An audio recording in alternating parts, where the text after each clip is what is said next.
Mesdames et messieurs, bonsoir. Aujourd'hui, on a un Zoom Appalaches spécial, un Zoom Appalaches de Noël, et on reçoit M. François Gamache, qui a une foule de sujets dont il souhaite nous parler. D'ailleurs, très intéressant.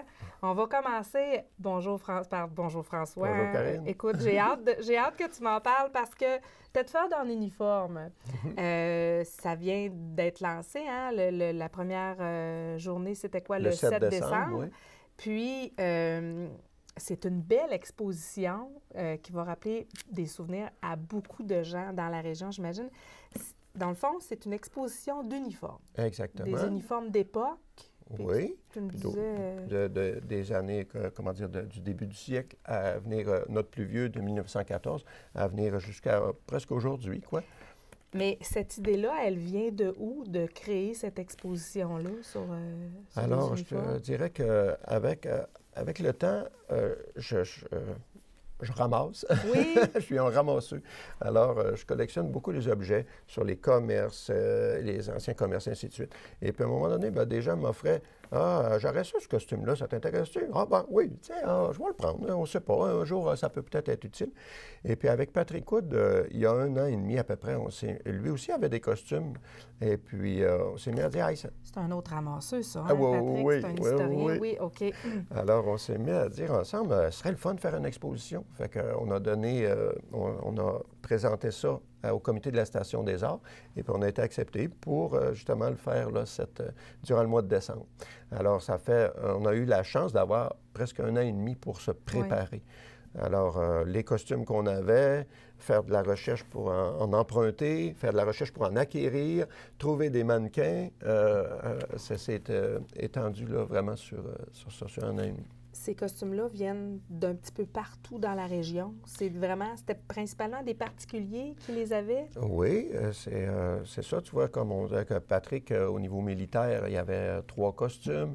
Il y a Mario Delille qui en avait un. Alors bon, on a dit, tiens, on a un noyau au niveau militaire. Après ça, moi, j'avais les uniformes de l'Harmonie de Tedford. Alors, pour garçons, pour filles, j'avais les deux.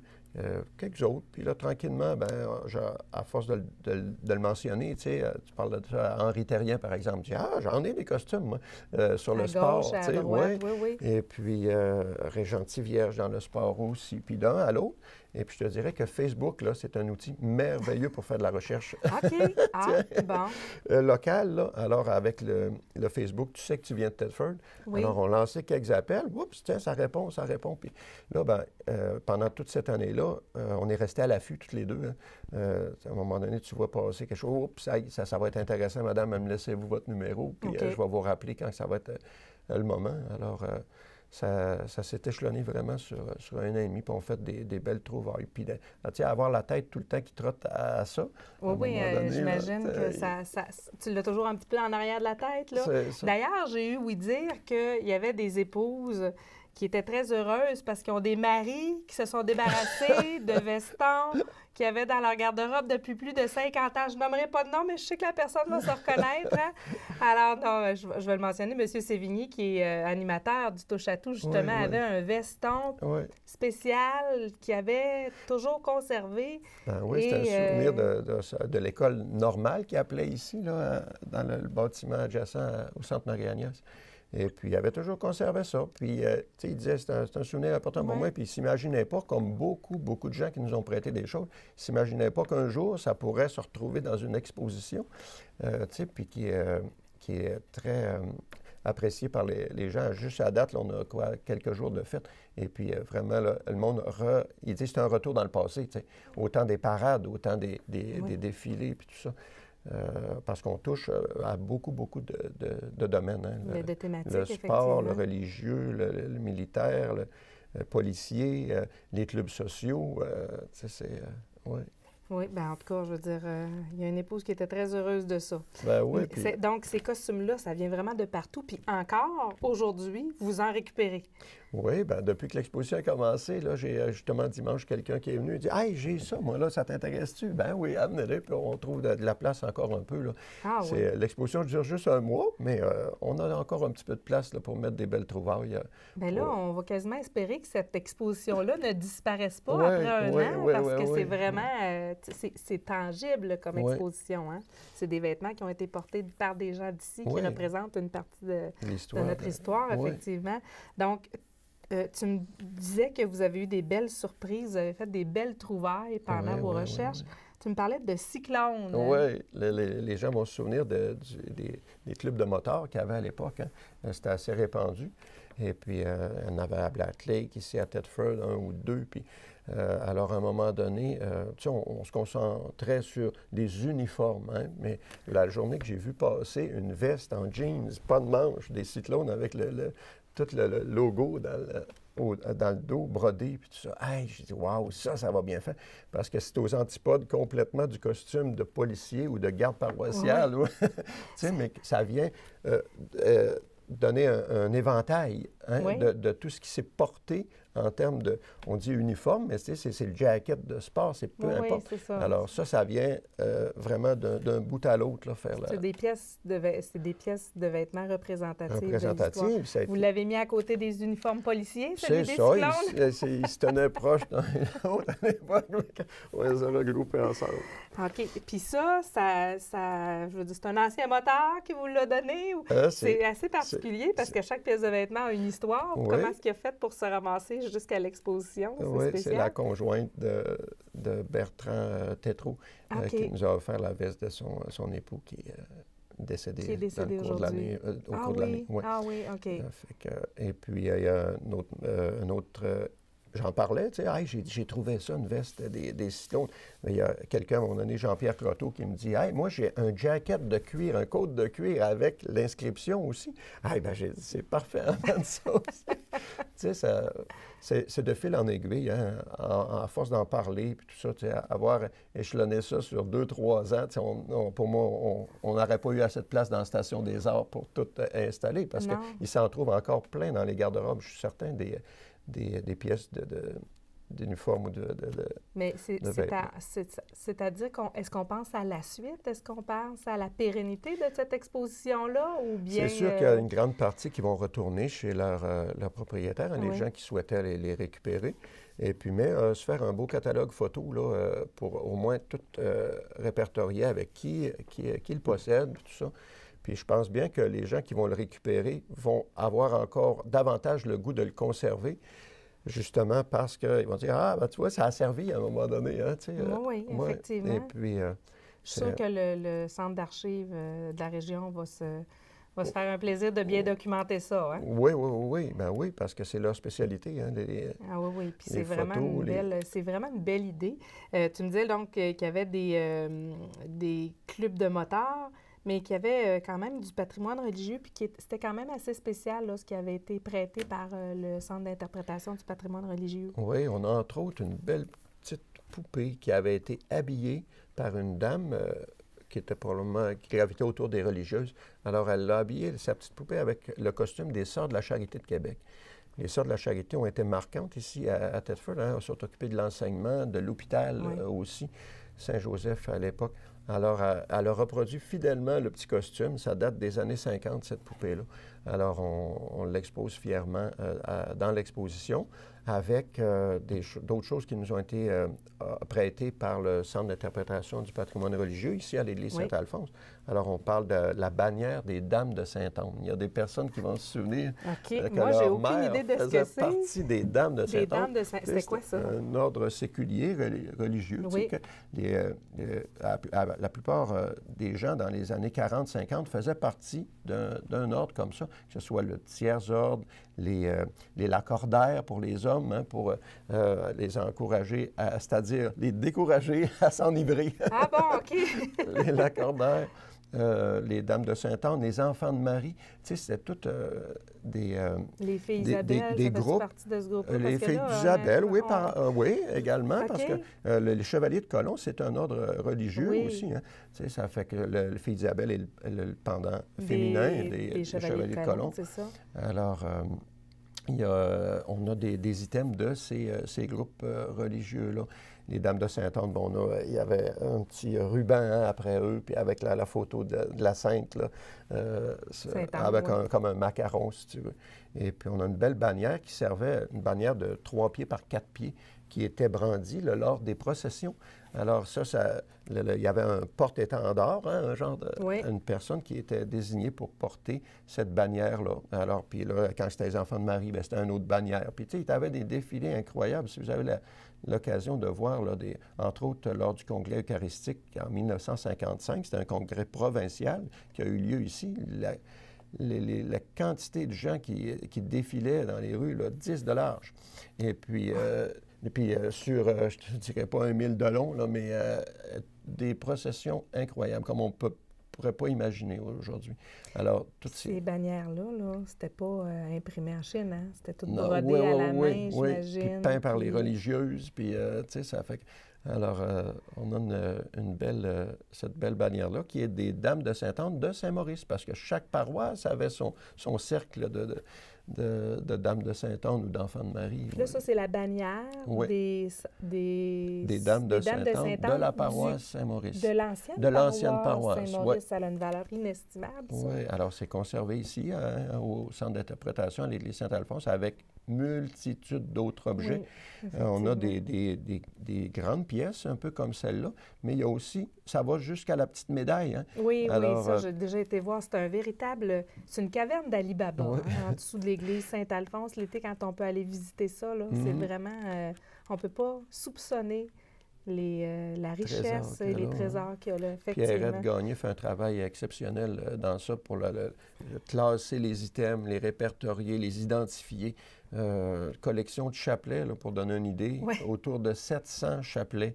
C'est une collection qui nous a été offerte par un M. Ricard de Québec. Alors, c'est venu bonifier les items qui étaient déjà, qui faisaient partie déjà de la collection du patrimoine religieux à l'Église.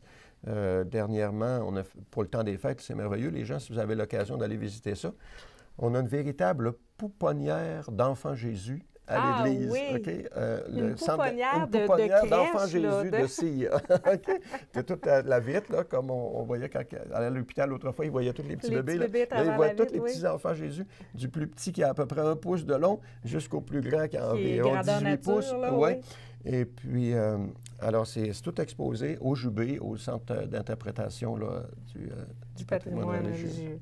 On va revenir à notre exposition Tête forte en uniforme. Tu m'avais dit aussi qu'il y avait des uniformes d'équipe sportive. Oui.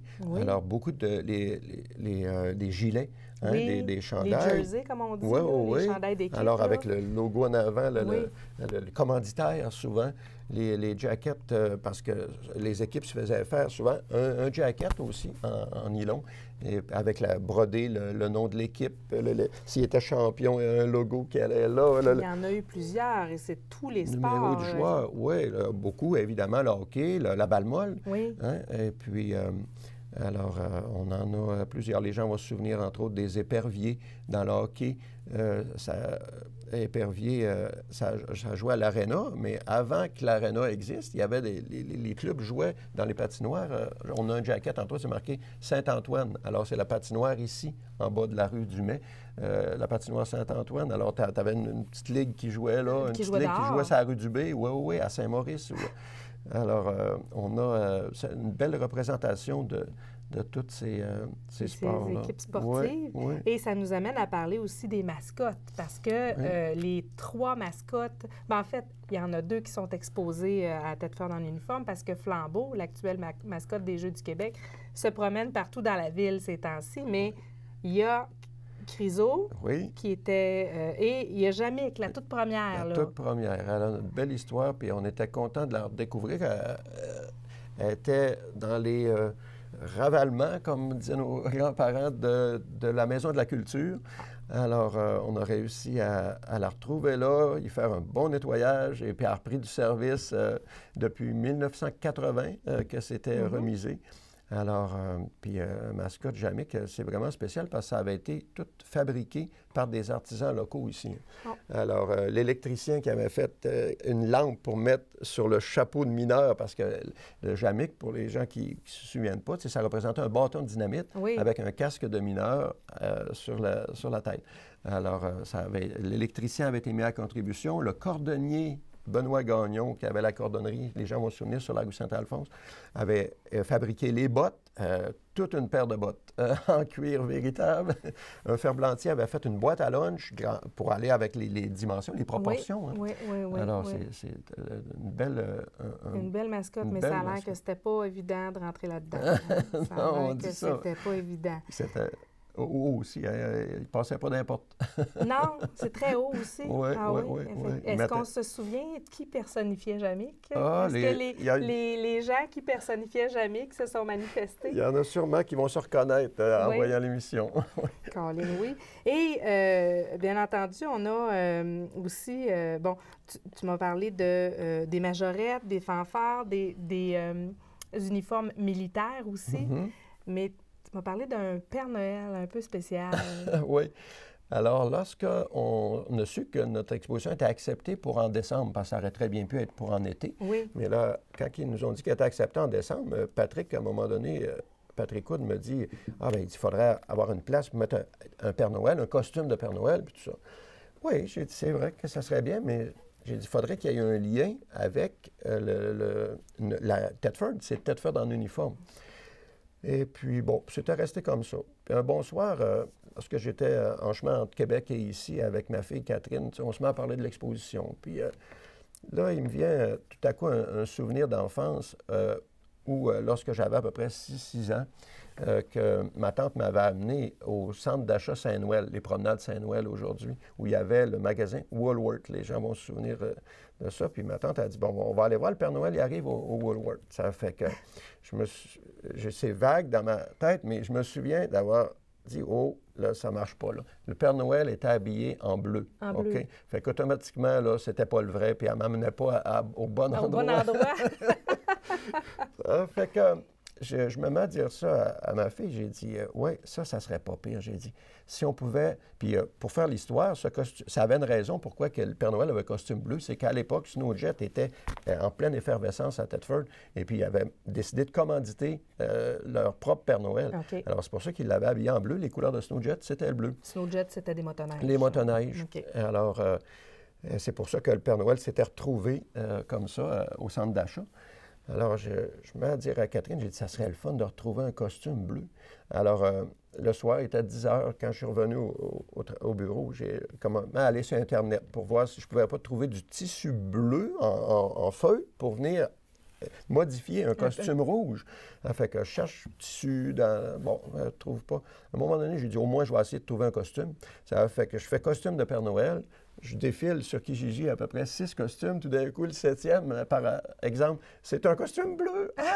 Par hasard. Puis est-ce qu'il vient d'ici ou même pas? Non. Okay. C'est assez spécial parce que dans les années 80, Pepsi, eux autres aussi ont repris l'idée du Père Noël bleu parce que le Père Noël rouge, ça vient un peu à l'origine de Coke. Oui. Alors Pepsi, eux autres ont dit, on va faire le bleu. Puis ils l'avaient fait...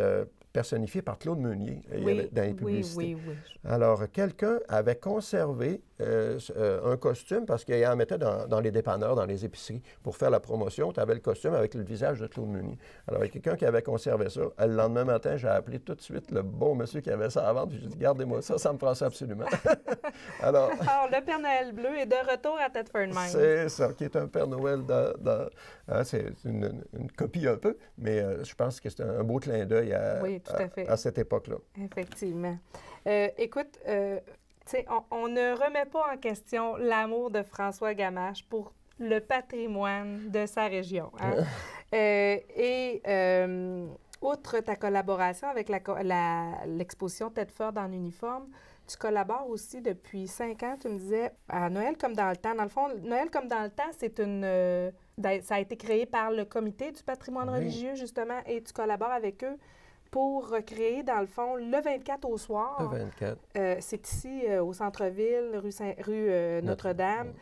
le Noël de nos ancêtres. Et là, cette année, tu me disais que c'est Noël comme en 1892, un petit clin d'œil aux fêtes du 125e. 125e, on s'est donné cette thématique-là pour, avoir des éléments qui nous ramènent à l'époque.